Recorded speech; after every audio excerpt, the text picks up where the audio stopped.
Good morning students, welcome to my channel. আজকে আমরা WBCS যে 2023 এক্সামিনেশন হবে তার সাজেশনের লেকচার 2 নিয়ে কিছু ডিসকাস করব। অলরেডি গতকাল আমি লেকচার 1-এ তোমাদের basic anthropology, pleistocene epoch, plus dating methods, tools and tools technology, আর prehistory of India and Europe with Indus valley civilization এটা কিন্তু ডিসকাস করে দিয়েছি। ওখানে যেগুলো আমি বলেছি সেগুলো কিন্তু খুব ভালো করে মাথায় রাখবে। আজকের যে ভিডিওটা মানে লেকচার 2-তে যেটা আমি করাবো সেটা কিন্তু কিছুটা বায়োলজিক্যাল অ্যানথ্রোপোলজি বেসড করাবো, যেখানে আমরা প্রথমেই ডিসকাস করব বাইপেডালিজম মানে হিউম্যান বডি স্ট্রাকচার যে চ্যাপ্টারটা দেখবে, ওটা আমার ভলিউম ওয়ান বইটার মধ্যে পাবে। Bipedalism is very important for this year. এবার এখানেও কিন্তু কিছু কনসেপচুয়াল কোয়েশ্চেন আসতে পারে, কি হতে পারে আমি বলছি। আর ফসিলস মানে যেটা আমাদের হিউম্যান ইভলিউশনের জন্য যে ফসিলস গুলো আমাদের পড়তে হবে, সেই ফসিলস রিলেটেড কিছু ইম্পর্টেন্ট কোয়েশ্চেন, কিছু কনসেপচুয়াল জিনিস আমি এখানে বলবো তোমাদের। আর আরেকটা মোস্টলি আমরা হিউম্যান গ্রোথ অ্যান্ড ডেভেলপমেন্ট নিয়ে, যদিও লাস্ট ইয়ারে অ্যাজ ইউজুয়াল আমি সাজেস্ট দিয়েছিলাম যে সাজেশনে যে গ্রোথটা খুব ভালো করে করে যেতে, এবং যেটা বলেছিলাম that is stages of growth বা মেথডস ফ্যাক্টরস একদম ধরে এসে গেছে। তো গ্রোথ থেকে কিন্তু এবার না আসার চান্স আছে, কিন্তু যেহেতু মোটামুটি আমরা দেখেছি প্রায় এভরি ইয়ার আসে, তো যদি এখান থেকে 10 নম্বরের একটা টিকা দিয়ে দেয়, এটা বড় কোয়েশ্চেন এসেছিল সেটাও দিতে পারে, বা যেটা ছুটে গেছে তার উপর কিছু 10 নম্বরের কোয়েশ্চেন কিন্তু আসতে পারে। ওটা নিয়ে আমরা ডিসকাস করব, হিউম্যান গ্রোথ নিয়ে। ঠিক আছে? তো আর থিওরিজ রিলেটেড টু ইভলিউশন, হ্যাঁ, ইভলিউশন রিলেটেড যে সমস্ত থিওরিজ গুলো আছে সেগুলো নিয়ে আমরা আজকের ভিডিওতে ডিসকাস করব। তাহলে প্রথমেই যেটা আমরা করব প্রাইমেট নিয়ে, যেখানে মেইনলি আমরা ফোকাস করব অন বাইপেডালিজম। ওকে, প্রাইমেটের ইন জেনারেল যেরকম কোয়েশ্চেন অ্যান্সার বইটা ফলো করবে, কোয়েশ্চেন অ্যান্সার বইতে প্রাইমেটের ফিচার্স, ক্লাসিফিকেশন অ্যান্ড ডেফিনেশন, আমরা কিন্তু যদি বিগত বছরের প্রশ্নগুলো ঘাটি তাহলে কিন্তু দেখবো বড় প্রশ্ন হিসেবে প্রায় 20 নম্বর মতন থাকে এই কোয়েশ্চেনটা যদি আসে। সেক্ষেত্রে কোয়েশ্চেন প্যাটার্ন কিরকম হবে আমি মোস্টলি তার একটা ভিডিও রয়েছে এখানে, এবং আমি যখন ক্লাস করেছো তোমাদেরকে বলেছি প্রাইমেট যদি আসে তাহলে প্রাইমেট আসলে জাস্ট ইন্ট্রোডাকশনে যেরকম ছোট 2 লাইন লিখতে হবে যে আমরা প্রাইমেট বর্গের সদস্য এবং প্রাইমেট বর্গটা অ্যাকচুয়ালি কি, জাস্ট 2 লাইনে সেটাকে মেনশন করে দেন গিভ দ্য ডেফিনেশন, যেখানে কিন্তু আমরা যে মিভার্টের ডেফিনেশন সেটা কিন্তু খুব ভালোভাবে দেবো। ওই ডেফিনেশনটার মধ্যে অল ক্যারেক্টারিস্টিক্স আর দেয়ার, ঠিক আছে? এবং সেখানেই কিন্তু ফিচার্স গুলো, ক্যারেক্টারিস্টিক্স গুলো রয়েছে, সেখানে line by line point to point আমরা ফিচার্স গুলোকে ডেসক্রাইব করব। এবং অ্যালং উইথ দ্য ক্লাসিফিকেশন কিন্তু ওখানে 2-3টে ক্লাসিফিকেশন রয়েছে।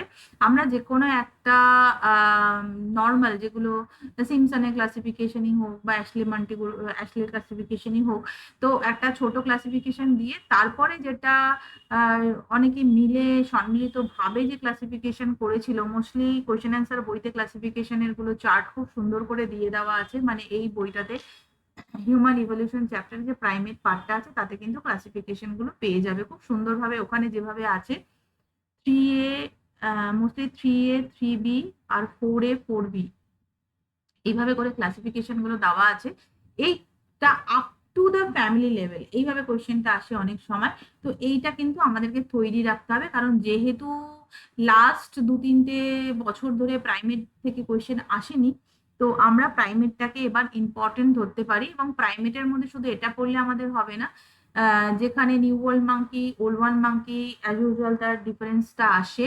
এবং আমি তোমাদেরকে বলেছিলাম যদি সম্ভব হয় ওদের যে ডিস্ট্রিবিউশনটা তোমাদের ধরো বললো differentiate between new world monkey এবং ওল্ড ওয়ার্ল্ড মাঙ্কি, সেখানে কোয়েশ্চেন অ্যান্সার বইতে যেরকম আছে সেটা তো তোমরা দেবেই, কিন্তু সেটুকু লিখলে হবে না, তোমাদের তার আগে নিউ ওয়ার্ল্ড মাঙ্কি এবং ওল্ড ওয়ার্ল্ড মাঙ্কিটা এই যখন আমরা প্রাইমেটের ক্লাসিফিকেশন করব না, সেখানে এদের প্লেসটা কোথা থেকে ডিভাইড হচ্ছে ওই জায়গাটা কিন্তু ইন্ট্রোডাকশন হিসাবে দিয়ে তারপরে তাদের ডিস্ট্রিবিউশন দিয়ে তারপরে এটা করবে, ঠিক আছে? এবং এটা করার পরে ডিস্ট্রিবিউশনটার সঙ্গে তাদের ফুড হ্যাবিটটা ওখানে দেওয়া আছে সেটাকে দেবে।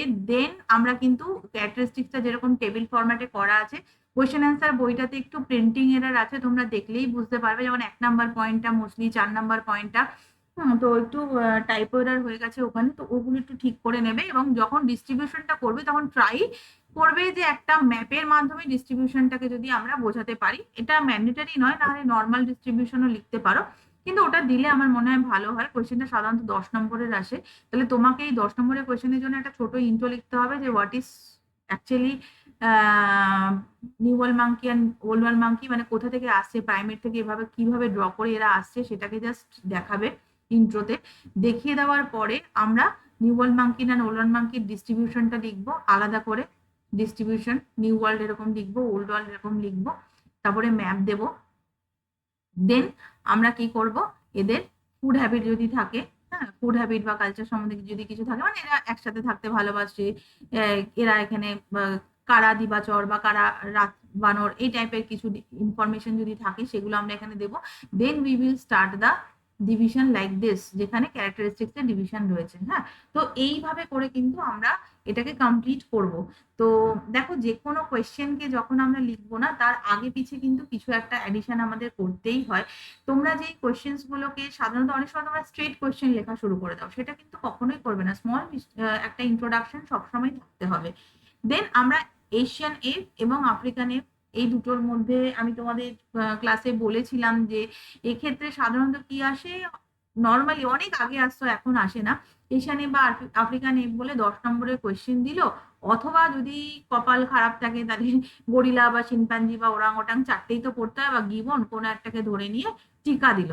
তো এইটা কিন্তু ভীষণ important. New world monkey and old world monkey প্রচুর প্রচুর প্রচুর বার এসছে, বাট একটু জাস্ট দেখে নেবো এশিয়ান অ্যান্ড আফ্রিকান এপ।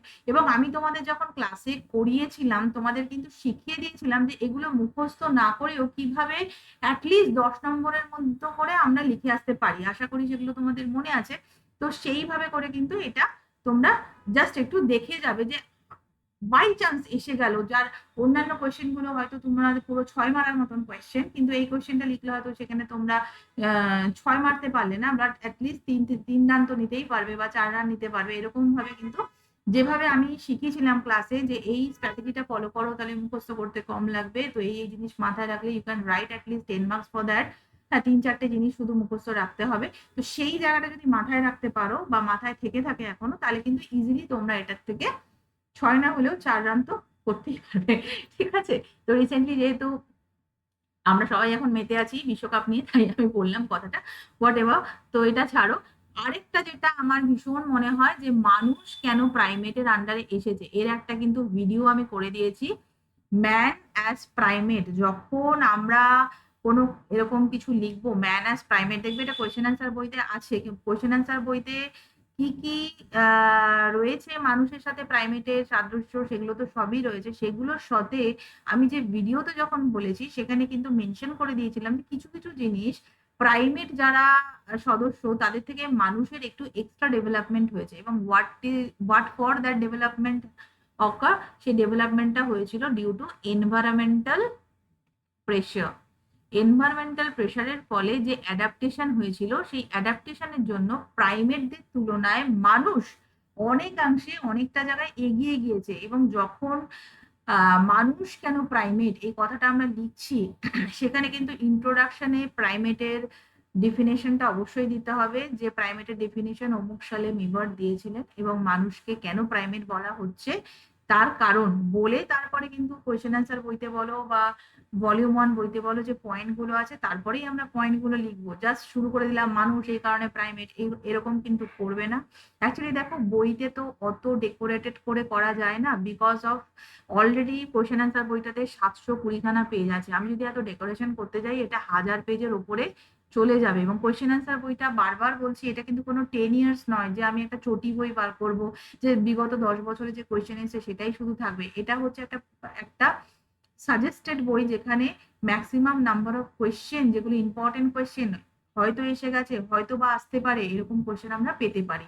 আর যেগুলো টুইস্টেড সেগুলো অবশ্যই আমি ভিডিওতে করে দিই। যেরকম ম্যান অ্যাজ প্রাইমেট, কেন মানুষকে প্রাইমেট বলা হচ্ছে, সেখানে তোমরা যদি মানুষের যে এক্সট্রা ডেভেলপমেন্ট গুলো হয়েছিল, যেমন ওদের যে লিম্সটা, বিশেষ করে পায়ের যে ডেভেলপমেন্ট, পেলভিক গ্রেডালের যে ডেভেলপমেন্ট, তো এই পার্টটা কিন্তু তোমাকে আলাদা করে বলতে হবে। হ্যাঁ, ক্র্যানিয়াল ক্যাপাসিটির যে ডেভেলপমেন্ট, যে অল্প জাস্ট, তার মানে তো ওখানে অনেক কিছু লিখবে না, পয়েন্ট, যেরকম পয়েন্ট বেস বুলেট পয়েন্ট করে ছোট ছোট করে দিয়ে তারপরে আমাদের বলতে হবে অ্যাজ আ কনক্লুশন যে মানুষের এই যে কটা ডিফারেন্স অন্যান্য প্রাইমেটদের থেকে রয়েছে, this is because of the environmental pressure, এবং ডিউ টু দিস প্রেশার মানুষের অ্যাডাপ্টেশনটা এইভাবে হয়েছিল। বাট মানুষ অনেক বেশি close to the primates features, মানে প্রাইমেটের অন্যান্য ফিচার্স এর সাথে মানুষ এতটাই ক্লোজ যে আমরা মানুষকে প্রাইমেট বর্গের আন্ডারে রাখছি।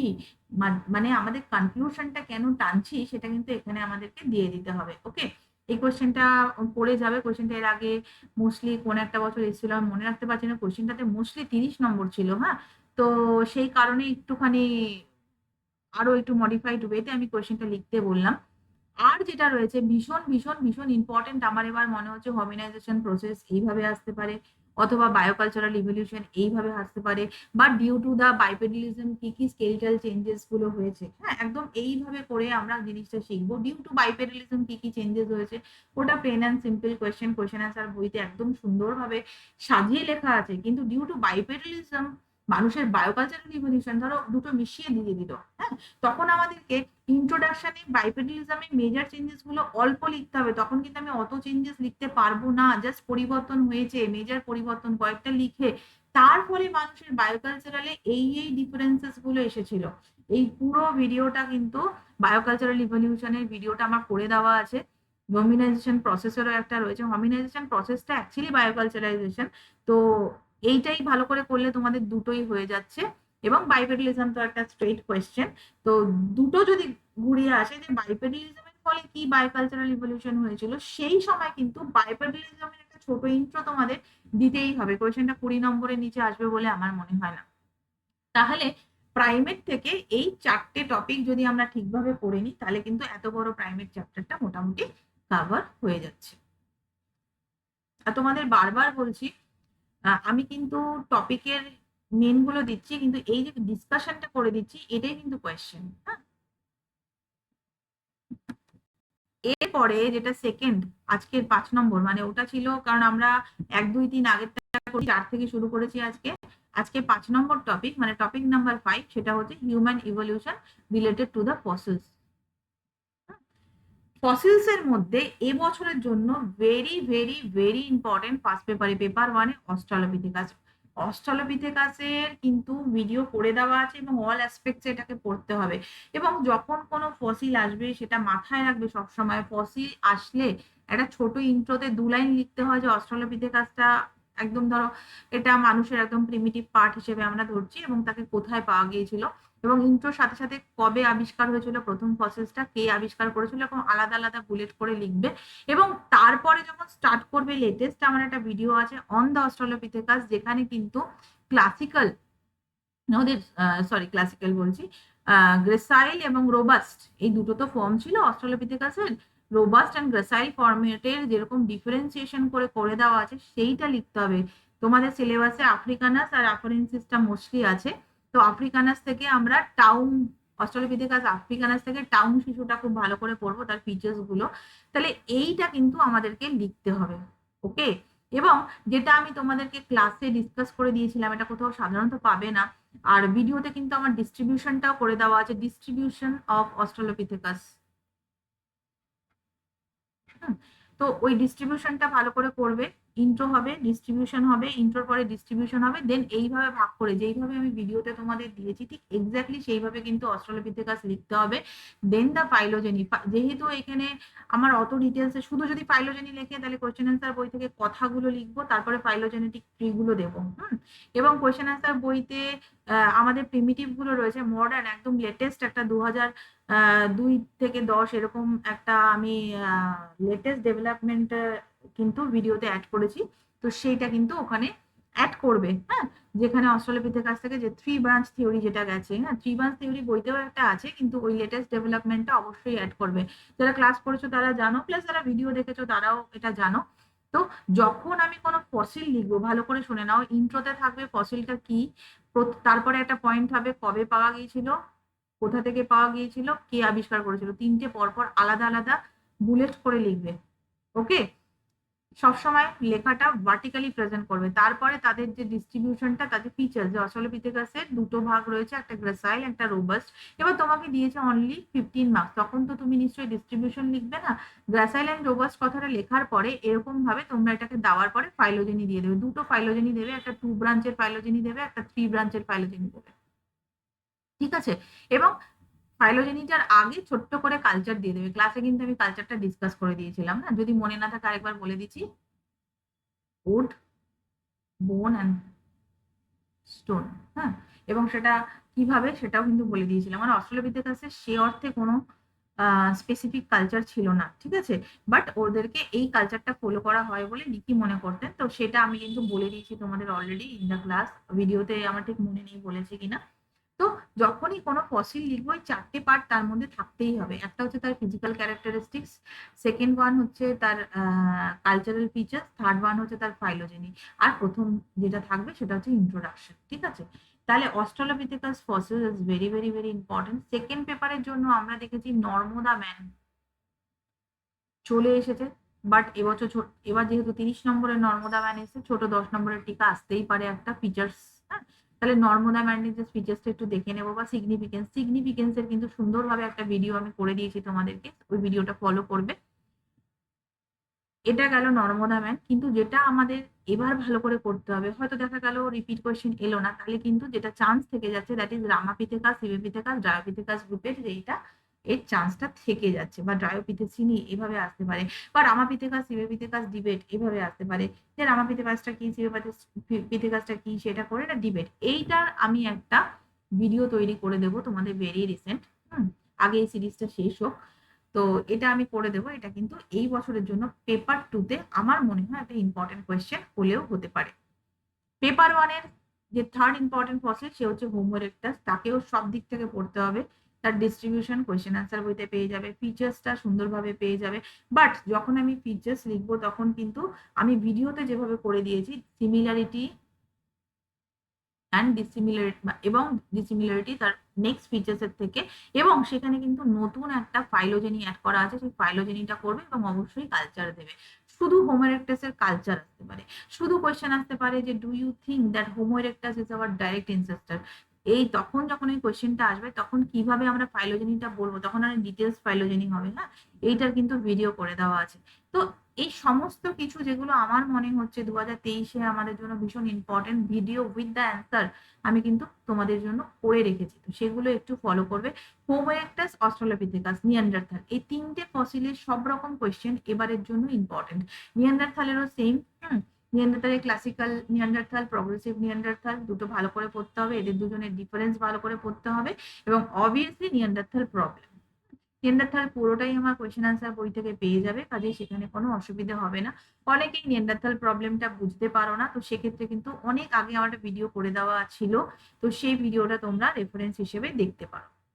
ঠিক আছে? দেন নর্মদা ম্যান এবং ক্রোম্যাগনেন, এই দুটো ছোট 10 নম্বরের জন্য টিকার হিসেবে পড়তে পারো। বাট এই যে কটা বললাম, এই চারটে কিন্তু আমাদেরকে সব রকম ভাবে ভেবে চিন্তে পড়তে হবে। আমি বলে দিলাম, তোমাদের ফসিলস লিখতে গেলে ছোট ইন্ট্রোডাকশন দিতে হবে, দেন তাদের ফিজিক্যাল ফিচার্স দিতে হবে, দেন তাদের কালচার দিতে হবে, দেন তাদের ফাইলোজেনি। যদি এটা না দাও, তাহলে কিন্তু জিজ্ঞেস করলো ফিজিক্যাল ফিচার্স, তুমি 10 নম্বরে শুধু ফিজিক্যাল ফিচার দিয়ে চলে এলে, আর একটা লাইনও লিখলে না তার সম্বন্ধে, তাহলে কিন্তু তুমি সেখানে ফুল নাম্বার কখনোই দাবি করতে পারো না।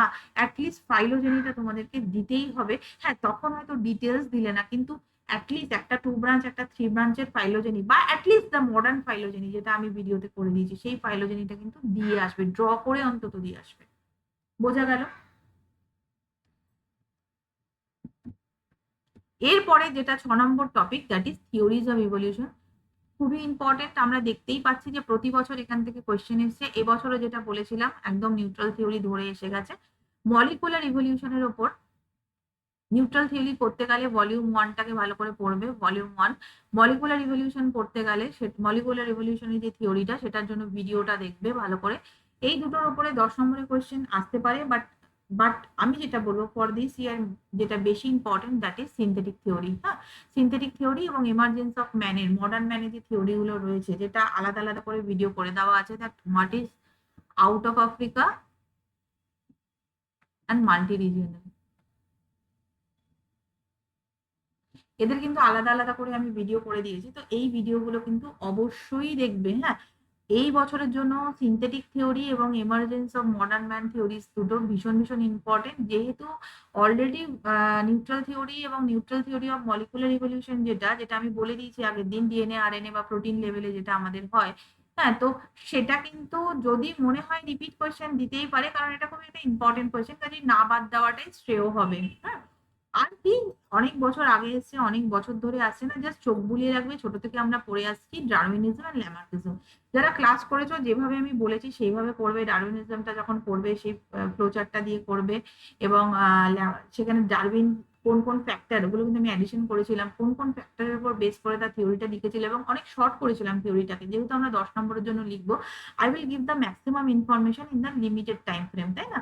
সেই জন্য ওইভাবে ঠিক ক্লাসে যেভাবে করিয়েছি সেইভাবে কিন্তু ডারউইনিজমটা করবে, এবং ল্যামার্কিজমও যেভাবে আমি বলেছিলাম যে এর এগেনস্টে কি আছে, ফরে কি আছে, ক্রিটিসিজম কি আছে, ঠিক এইভাবে করে কিন্তু আমাদের এই দুটো থিওরি জাস্ট একটু দেখে নেবে।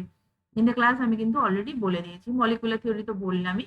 তাহলে থিওরিজ অফ ইভলিউশনের থেকে এই দুটো থিওরি ভীষণভাবে ইম্পর্টেন্ট, বাকি থিওরিগুলো আমি একটু চোখ বুলিয়ে রাখবো। তার মানে এই নয় নিউট্রাল থিওরি বা মলিকুলার নিউট্রাল থিওরির যে ইভলিউশনটা এসেছিল সেটা লেস ইম্পর্টেন্ট, কারণ ওটা কিন্তু একেবারে ধরে রিপিট করে দিতে পারে। হ্যাঁ, তো এই কটা ভালো করে দেখবে, ছোট থেকে আমরা ডারউইনিজম ল্যামার্কিজম করছি, যেভাবে আমি বলেছি সেভাবে লিখলে নাম্বার স্ন্যাচ করতে সুবিধা হবে। আর যদি না মনে থাকে, অ্যাটলিস্ট যেটুকু আমরা পড়েছিলাম আগে ছোটবেলায় সেইটাকে লিখে আসলেও কিছু নাম্বার পাবে, হয়তো 6 মারতে পারবে না, বাট 3-4 রান করতেই পারো। দেন আমরা 7 নম্বর টপিক নিয়ে আজকে কথা বলবো। 7 নম্বর টপিকে রয়েছে হিউম্যান গ্রোথ অ্যান্ড ডেভেলপমেন্ট। এই বছর একদম ধরে চলে এসেছি গত বছর, তো এই বছর আমার মতে এইটা একটু লেস ইম্পর্টেন্ট, বাট এখান থেকে যে দুটো টপিক পড়বে সেটা হচ্ছে সোমাটোটাইপ। আমি যেরকম গতবার বলেছিলাম স্টেজেস অফ গ্রোথ আসবে, ফ্যাক্টরস অ্যান্ড মেথডসটা ইম্পর্টেন্ট, তো একদম ধরে কোয়েশ্চেনটা এসে 30 নম্বরের মোস্ট প্রবাবলি। কোয়েশ্চেনটা আমার হাতের কাছে নেই, নালে আমি দেখে বলে দিতাম। সোমাটোটাইপিংটা ভালো করে পড়বে। ফর সোমাটোটাইপিং তোমরা ভলিউম 1 বইটা ফলো করবে, সোমাটোটাইপিং হিতান কাথার মেথডটা ভালো করে পড়বে, ঠিক আছে? আর secular trend, for secular trend and BMI, এই দুটো বা অ্যাডোলেসেন্সের টিকা বা সেনেসেনের টিকা, এটার জন্য কোয়েশ্চেন অ্যান্সার বইটা ফলো করবে। গ্রোথ স্টাডি থেকে এইটুকু করলেই আমার মনে হয়, যদি গ্রোথ স্টাডি থেকে কোয়েশ্চেন আসে, এবার রিপিট করলে কিছু বলার নেই, আমি তো বলেইছি যে গত বছরের প্রশ্নটা একটু পড়ে রাখা ভালো সবকটা। আর যদি রিপিট না করে বা গ্রোথ থেকে কোয়েশ্চেন করে, তাহলে এখানের বাইরে কিন্তু কোয়েশ্চেন হবে বলে আমার মনে হচ্ছে না, এটা খুব ভালো করে একটু দেখে নেবে। এবং এই প্রত্যেকটা কোয়েশ্চেন 10 নম্বরের মতন করে আমাদেরকে দেখতে হবে। তো আশা করি তোমরা বুঝতে পেরেছো। কালকে আমরা অন্য কিছু টপিকস নিয়ে ডিসকাশন করব। জেনেটিক্স এখনো বাকি আছে, থিওরিজ অফ অ্যানথ্রোপোলজি বাকি আছে, প্লাস পুরো সোশ্যাল অ্যানথ্রোপোলজির পার্টটা বাকি আছে। দেখছি কালকে কোন টপিকটা তোমাদের সঙ্গে ডিসকাস করা যায়, এরকম 3-4টে করে টপিক কালকের ভিডিওতে আমি তোমাদের জন্য দিয়ে দেবো। আজকে এইটুকুই। ভালো লাগলে অবশ্যই কমেন্টে জানিও। Thank you.